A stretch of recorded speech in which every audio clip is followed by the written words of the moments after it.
Hello again in another episode of the Pause Menu Video Reviews. Um, I just finished watching Visitor Q from legendary director Takashi Maiki. I don't know how you pronounce his name. But it's the same guy who did Ichi the Killer, as I previously reviewed, and he did Audition, which I'm not reviewing for the most disturbing movie list because it's technically a horror movie.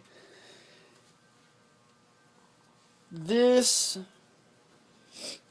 movie is hard to describe because chances are you haven't seen anything like it. This definitely is one of the most disturbing movies. I actually was going to download this movie, but I forgot, and it was brought to me out of nowhere. And It's from what the back of it says, not to interrupt, but it's an absurd take on the reality TV phenomenon depicting the chilling it's the reason why we were wondering why it looked so real is because it was supposed to be a reality TV show on a dysfunctional family. all right, well, to describe the movie, It's fucked. to try and describe the movie, It's fucked.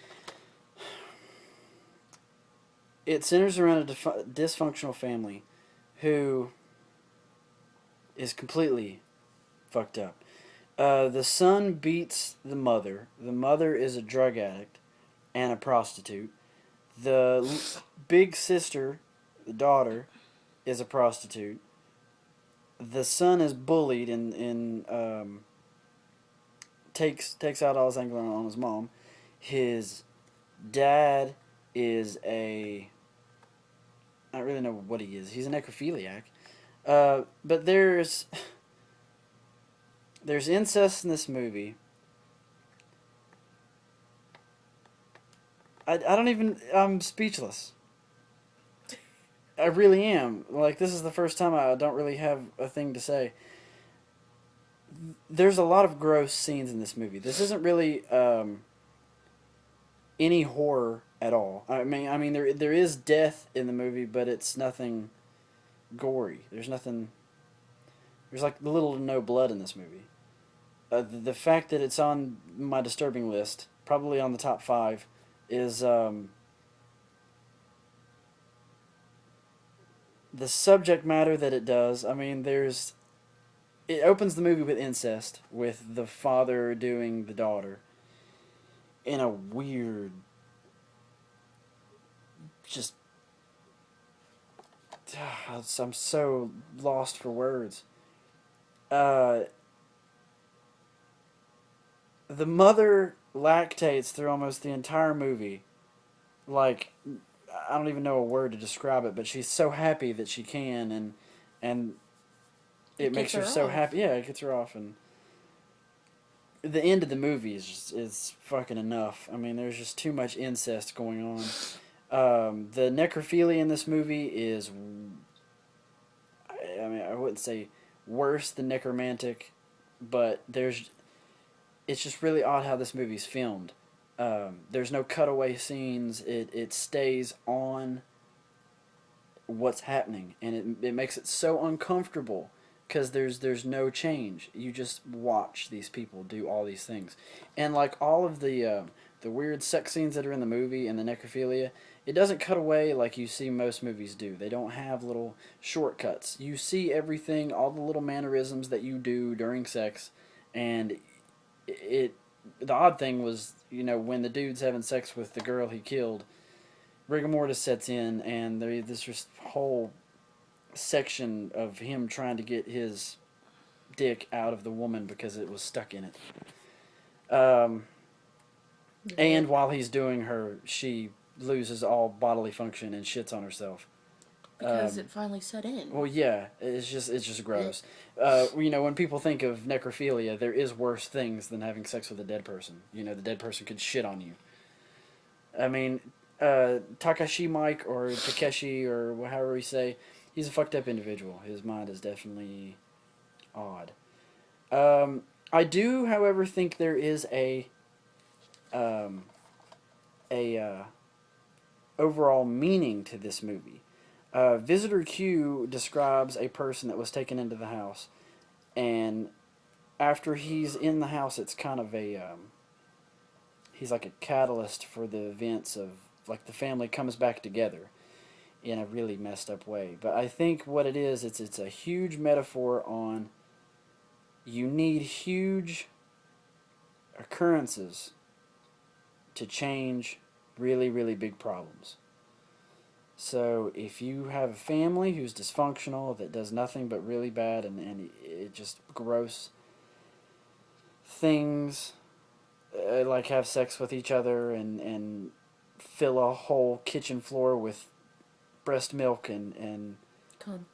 yeah, and oh God, this movie's fucked up. But what I'm trying to say is that with every problem, there's a, equal solution.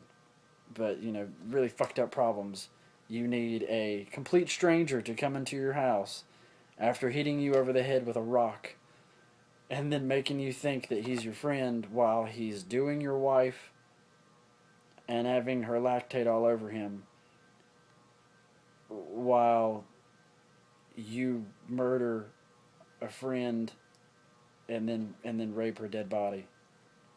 And then your son is bullied until you have to kill your son's bullies and then chop them up.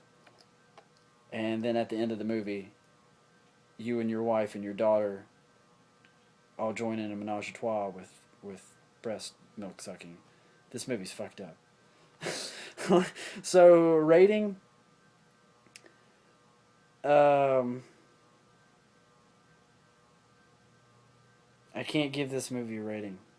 There's too many different things that make this into just not really a film. There's not a direct plot. The camera style changes, like the quality of the movie. There's different parts that are real shaky. There's grain issues during filming, and then some stuff looks really polished. There's no pattern to how this movie is shot, because it changes a lot, and it's just a really uncomfortable movie that makes you sit through situations you don't want to be watching, and yet you can't turn away because you're just curious of how long they're going to push this.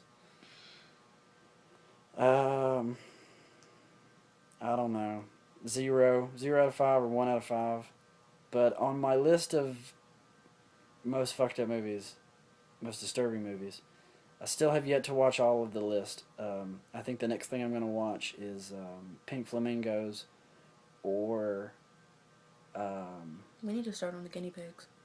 Guinea Pigs, In a Glass Cage, and Men Behind the Sun.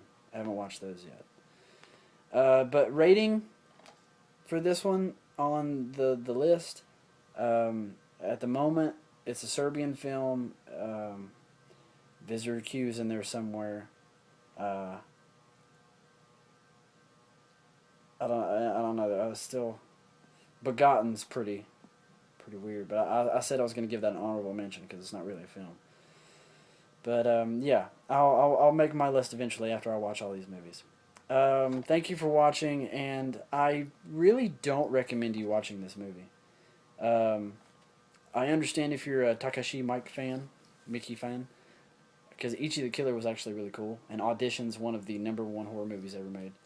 But it's just a fucked up movie. I think he just made a fucked up movie just to make a fucked up movie. Yeah, and he succeeded heavily.